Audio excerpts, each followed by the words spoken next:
Sileru power ప్రాజెక్టును BRS వల్లే కోల్పోయినాం. దీనికి కేసీఆర్ నైతిక బాధ్యత వహించాలి. జీవన్ రెడ్డి విభజన హామీలు సాధించడంలో ఫెయిల్ అయ్యారని విమర్శ. ఉద్యమ పార్టీ అని చెప్పుకునే బీఆర్ఎస్ నేతలు తెలంగాణ వాటా నీటిని ఏపీ అక్రమంగా తరలించకపోతున్నా మౌనంగా ఉండిపోయారని కాంగ్రెస్ ఎమ్మెల్సీ జీవన్ రెడ్డి విమర్శించారు. బీఆర్ఎస్ ఏమి చేయలేకపోవడం వల్లే భద్రాచలంలోని 7 మండలాలను కోల్పోవాల్సి వచ్చిందన్నారు.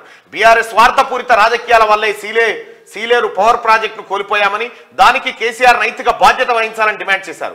ఆదివారం ఆయన అసెంబ్లీ మీడియా పాయింట్ లో మాట్లాడారు. ఇక్కడ సీలేరు ఒక్కటే కాదు, ఉమ్మడి తెలంగాణ రాష్ట్రాన్ని ఏర్పాటు చేసినప్పుడు అప్పుడున్నటువంటి యూపీఏ ప్రభుత్వం తెలంగాణ రాష్ట్రాన్ని ఇస్తూ కేసీఆర్ చేతిలో పెడితే కేసీఆర్ మోడీ ఇద్దరు కలిసి ఏం చేశారంటే 7 మండలాలను ఏపీకి అమ్ముకున్నాడు. కేసీఆర్ 7 మండలాలను ఏపీకి అమ్ముకున్నాడు. భద్రాచలం నియోజకవర్గంలో ఉన్న 7 మండలాలను ఏపీకి అమ్ముకున్నాడు.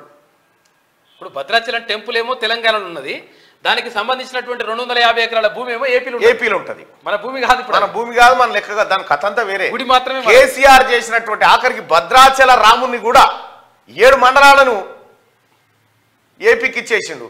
ఇంత పెద్ద తెలంగాణ నేను సాధించినా అని చెప్తాడు మనగాడు. తెలంగాణ నేనే సాధించినా అని చెప్తాడు కేసీఆర్. మరి 7 మండలాలు ఎందుకు? 7 మండలాలే దేనోడు తెలంగాణ తెచ్చినాడు. రాముల వారి భూములు కూడా అంటే